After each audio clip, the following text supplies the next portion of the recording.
Bonjour, j'espère que tout va bien. On se retrouve aujourd'hui pour le bilan de mes investissements sur les plateformes de peer-to-peer sur lesquelles j'investis. Donc cette fois, ça va être le bilan du mois de janvier 2025, autant pour moi. On va regarder déjà dans un premier temps ce qu'il en est de mon compte titre Trade Republic, pardon, puisque à la fin de la vidéo, on va pouvoir comparer mes performances entre mes investissements sur le peer-to-peer et mes investissements sur la bourse. Donc là, on voit, j'ai pris des captures d'écran. Donc ça, c'était la capture d'écran que j'avais pris début janvier pour ma vidéo bilan de l'année 2024. Donc j'étais à 4 998 euros en tout d'investi sur mon compte titre. Et maintenant, je suis à 5 190 euros, donc en début février. Il y a donc une évolution de 191 euros en un mois. Et sur ces 191 euros, il y a eu 126 euros d'apport, donc de l'argent que j'ai moi-même investi. Et donc le reste, c'est la plus-value plus-value latente, quoi, qui s'est ajoutée. Donc ça fait une évolution de 3,83% et une performance de 1,31%. Donc la performance, c'est l'évolution moins l'apport que j'ai effectué. Donc une performance sur le mois de 1,31%. Là, on voit Trade Republic, ils indiquent 2,29% de performance sur un mois. Donc ils sont un peu plus optimistes, mais c'est certainement leur méthode de calcul qui est plus précise, puisque eux, ils calculent la performance par rapport aux dates où j'ai fait mes investissements tout au long du mois, puisque j'ai pas ajouté l'argent en début du mois, j'ai investi à plusieurs moments dans le mois via un investissement automatisé programmé, hein, comme ils proposent sur Trade Republic gratuitement à des fréquences que l'on choisit. Donc voilà, mais moi je vais prendre ma performance puisque c'est comme ça que je calcule celle sur les plateformes de peer-to-peer, donc comme ça on va s'y retrouver. Et là on voit donc les différents actifs que j'ai sur sur mon compte titre. Donc il y a Berkshire Hathaway, donc j'étais à 37%, je suis à 40% maintenant donc ça c'est plus-value latente globale depuis que j'ai commencé à investir sur cette action. Ensuite pour l'ETF S&P 500, j'étais à 29, presque 30 et là je suis à 30,46, donc petite évolution à la hausse pour le S&P 500. Le MSCI World, j'étais à 24% en janvier, je suis maintenant à 25,7. Donc voilà, un petit peu plus d'1% de gain. Alibaba, on passe de 11,33% de performance à 29,47%. Donc là, l'action Alibaba a explosé. Et ensuite, on voit le Bitcoin, on passe de 114% de performance à 119%, donc petite évolution de 5% pour le Bitcoin. Et par contre, pour l'Ethereum, j'étais à 44,44% de performance et je suis plus qu'à 30,20%. Donc, mis à part Ethereum, tout a pas mal augmenté et je pense que l'Ethereum, il serait juste resté stable. Ma performance aurait été bien meilleure, hein, pour la période entre janvier et février, je pense que j'aurais atteint plutôt 5-6%, quelque chose comme ça. Enfin bref. Ceci étant dit, on retourne sur le tableau des peer-to-peer, enfin des plateformes de peer-to-peer, et c'est parti. Donc comme d'habitude, hein, le classement ici, le nom des plateformes. J'indique ici, dans cette colonne-ci, chacune des plateformes est soumise à la flat tax ou non. Et si oui, quel est le pourcentage qui est imposé. Le total de montant que j'ai d'investi sur chacune des plateformes ici, l'évolution par rapport au mois précédent ici, les gains que j'ai fait sur tout le mois de janvier ici, l'évolution des gains en pourcentage par rapport au mois dernier là, performance en pourcentage, donc la performance c'est les gains que j'ai fait au cours du mois de janvier comparé au montant que j'avais investi le mois dernier pour prendre en compte les éventuels apports d'argent que j'ai pu faire en cours de mois ou à l'inverse des retraits, puisque vu qu'il y a un décalage de un mois en général entre le moment où on investit de l'argent et le moment où il nous rapporte des intérêts, donc je crée un décalage de un mois comme ça pour justement éviter d'avoir des incohérences en termes de performance. Là, le taux de défaut sur chacune des plateformes indiqué ici en pourcentage. Et ici, j'ai le montant total que j'ai gagné sur chacune des plateformes, tout gain confondu, même les bonus, etc., alors que là, dans la colonne gain ici, j'indique que les intérêts, hein. Pas, si jamais j'ai reçu des bonus sur la plateforme ou quoi que ce soit, je ne les indique pas ici. Donc voilà, on a vu donc 20e place Bondora. Comme l'année dernière, je n'ai toujours pas investi d'argent sur cette plateforme, mais je la laisse de côté au cas où les taux d'intérêt sur les livrets d'épargne en France, le taux d'intérêt redescend. Mais pour l'instant, aux taux qui sont actuellement, je préfère investir sur des livrets d'épargne défiscalisés et sécurisés plutôt que sur Bondora. Que je rappelle, c'est 6,75% de manière stable pour l'instant. Chaque année, c'est ce qu'ils proposent sur Bondora. Donc 19e place, les entrepreneurs. Donc bon, je vais pas répéter à chaque fois au niveau de la flat tax, vous pouvez lire si vous êtes intéressé sur comment est taxée chacune des plateformes. Total 465 euros d'investis, c'est moins 3,70% par rapport au mois dernier, 0,32, enfin 32 centimes de gain, c'est moins 52% par rapport au mois dernier, 0,07% de performance, 50% de défaut et 91 euros en tout de gagné depuis que j'ai commencé à investir sur les entrepreneurs. Donc on voit que le taux de défaut, il est vraiment, il commence à être bien vilain là, 50%. Et j'ai 100 euros, là j'indique ici, 100 euros de plus en défaut pour fêter la nouvelle année. Bon, voilà, un petit peu d'ironie ou de sarcasme. Euh, voilà, mon taux de défaut a augmenté là durant la période de janvier 2025 de 100 euros.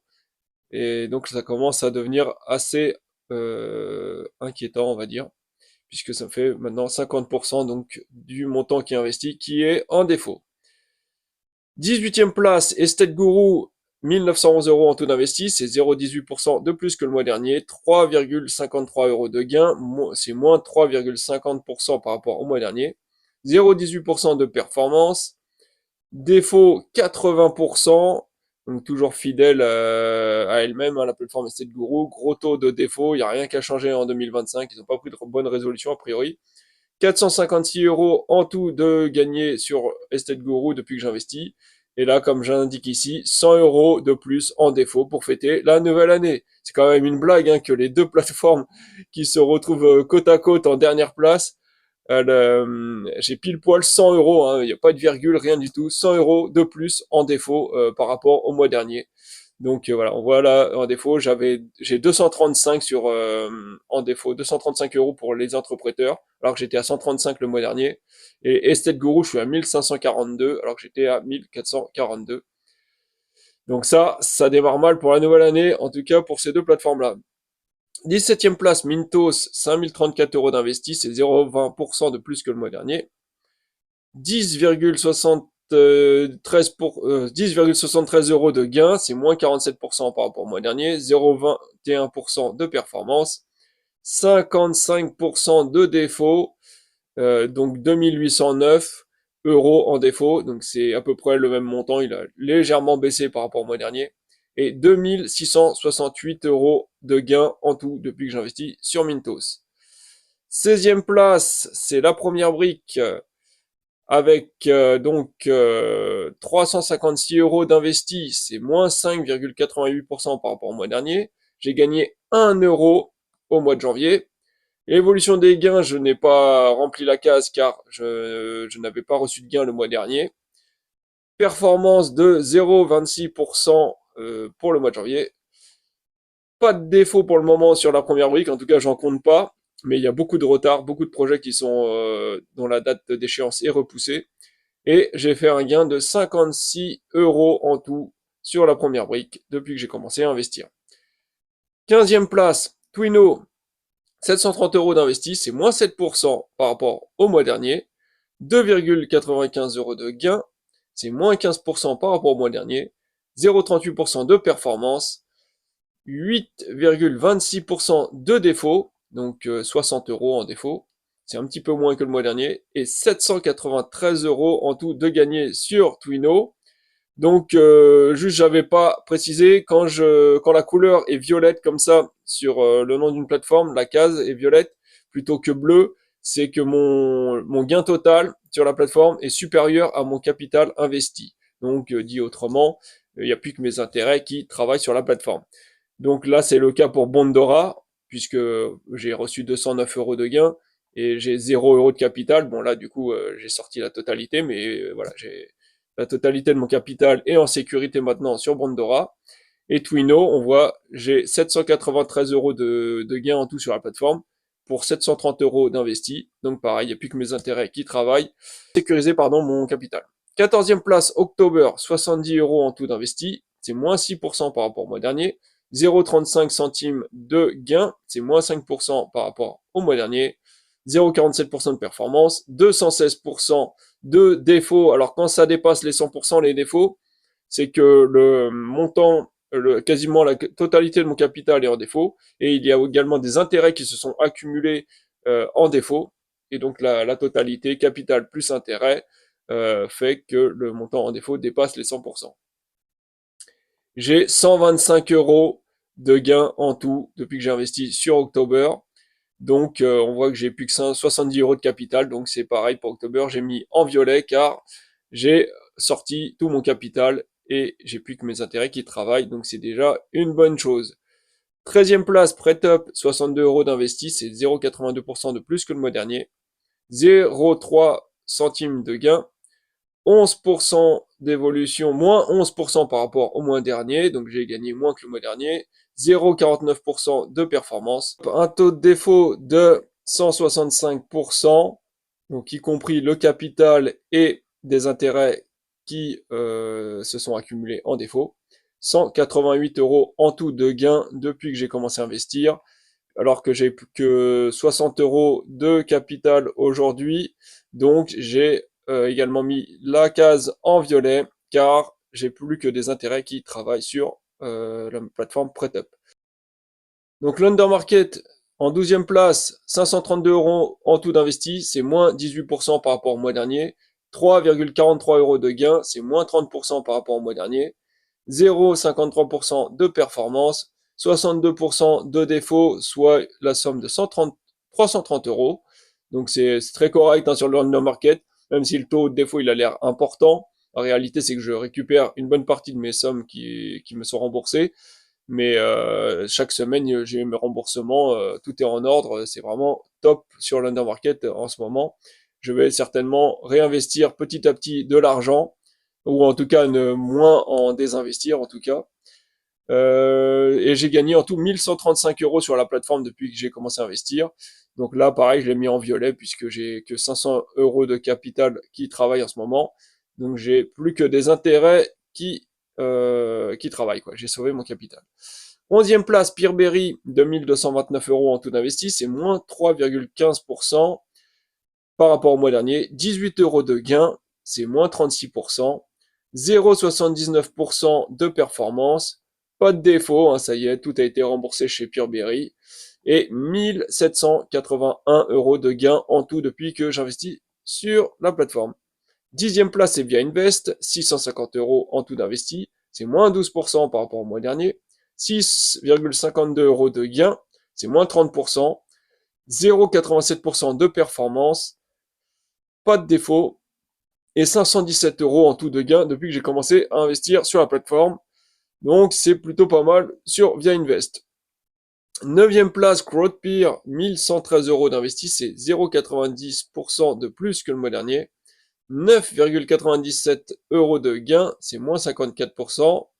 0,90% de performance, pas de défaut, et 489 euros en tout de gagné depuis que j'investis sur la plateforme. Ensuite, on a bien prêté en 8e place, 515 euros en tout d'investi, c'est moins 2,5% par rapport au mois dernier. 5 euros de gain, c'est 7,6% de plus que le mois dernier. 1% de performance, pas de défaut, hein, pareil, les quelques défauts qu'il y avait sur bien prêté ont tous été remboursés. Et 425 euros en tout de gagné sur bien prêté.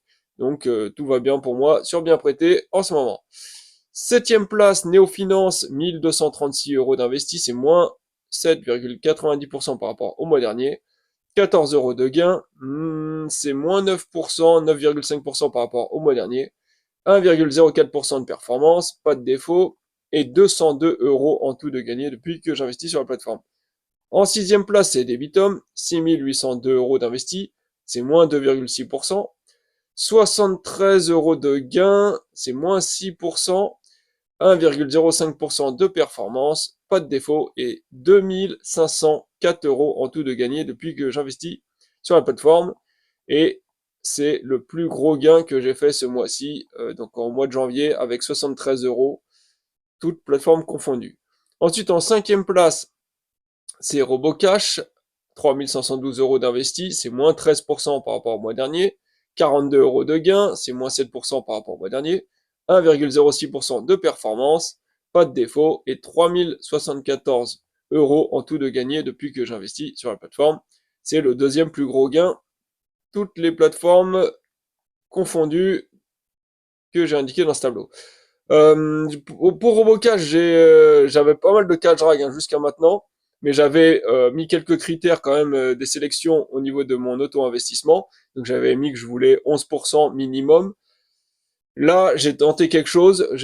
À partir du mois prochain, là, j'ai mis l'auto-investissement avec les critères les plus larges possibles. Hein. J'ai mis aucun critère. Hein, j'ai laissé tout au plus vaste, au plus large possible. Et je vais voir si est-ce que mon cash drag diminue, voire je n'ai plus de cash drag du tout. On verra bien. Et dans ce cas-là, bah, je vais laisser tourner comme ça, puisque je trouve que 3500 euros, c'est bien comme somme à laisser sur RoboCash. J'aimerais bien réussir à faire un petit roulement maintenant que j'ai plus besoin de désinvestir à chaque fois.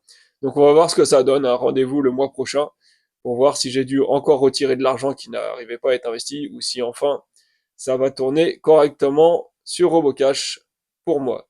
Ensuite, en quatrième place, on a Esketit, 341 euros d'investi, c'est moins 32% par rapport au mois dernier. 5,4 euros de gain, c'est moins 49,5% par rapport au mois dernier. 1,07% de performance, pas de défaut, et 461 euros de gains en tout depuis que j'investis sur la plateforme.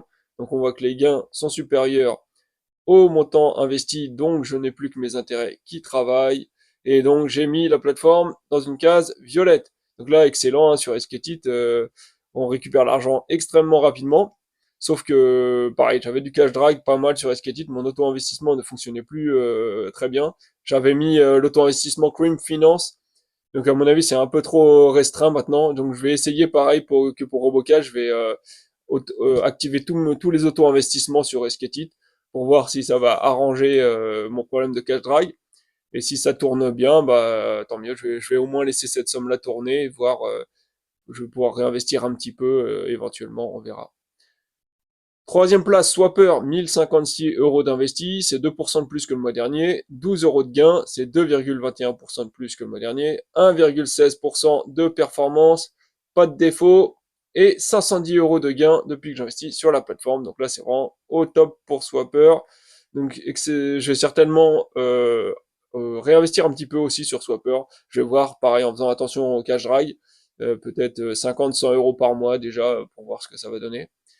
Deuxième place, McClear avec 1442 euros d'investi. C'est moins 6% par rapport au mois dernier, 18 euros de gain. C'est moins 9,89%, 1,18% de performance, pas de défaut, et 1215 euros de gagné en tout depuis que j'investis sur la plateforme. Et c'est le troisième plus gros gain que j'ai fait parmi toutes ces plateformes.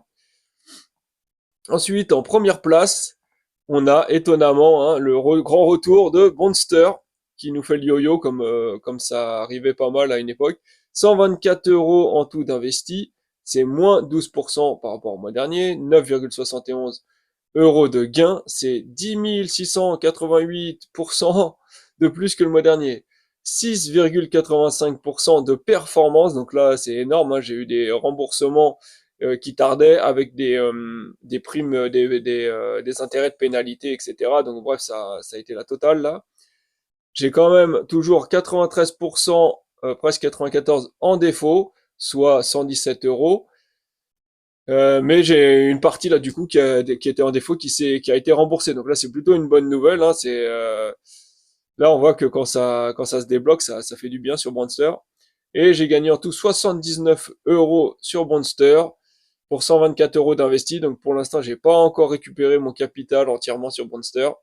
Donc on croise les doigts que j'y arrive bientôt. Et dans ce cas-là, je laisserai sûrement tourner ce qui reste pour voir un peu ce que ça dit, hein, puisque si ça se trouve, Monster, ils vont s'améliorer. Et vu les taux d'intérêt qu'ils proposent, ça serait toujours intéressant de continuer à investir dessus. Mais bon, pas avec ces niveaux de retard constants qu'ils ont en ce moment. Ensuite, on passe au Toto. J'ai donc en tout d'investis sur le peer-to-peer 28 190 euros. C'est moins 4,94% par rapport au mois dernier. J'ai gagné en tout au mois de janvier 238 euros sur le peer-to-peer. C'est moins 15% par rapport au mois dernier. 0,8% de performance. 18,98% de défaut, soit en tout 5350 euros. Et j'ai gagné, gagné en tout depuis que j'investis sur le peer-to-peer, 16 987 euros. Donc ça commence à faire une somme sympathique. Après, c'est toujours pareil, ça serait parfait si tous mes défauts là étaient remboursés, ou en tout cas une grosse partie. Donc voilà, j'ai fait une petite erreur, j'ai oublié de changer ici pour janvier 2025. N'en tenez pas compte. Et voilà, donc maintenant, on va pouvoir comparer par rapport à mon compte titre. Donc là, on a vu performance de mon portefeuille de peer-to-peer 0,8%. Et compte titre, là, j'ai 1,31%. Donc clairement, au mois de janvier, ma performance de mon compte titre est bien meilleure. Et voilà, du coup, mon compte titre, il est mélangé avec des crypto-monnaies et des actions et ETF. Mais clairement, toutes mes actions ont fait bien mieux. Et le Bitcoin a fait mieux également, on a vu 5%. Et il n'y a que l'Ethereum, si jamais j'avais été investi à 100% pardon, sur l'Ethereum, où là, ça aurait pas été bénéfique pour moi. Il aurait mieux valu que j'investisse la totalité sur le peer-to-peer. Donc voilà, si vous avez des questions dans les commentaires, n'hésitez pas, je répondrai assez rapidement en général. Et sinon, je vous dis à une prochaine. Allez, bye!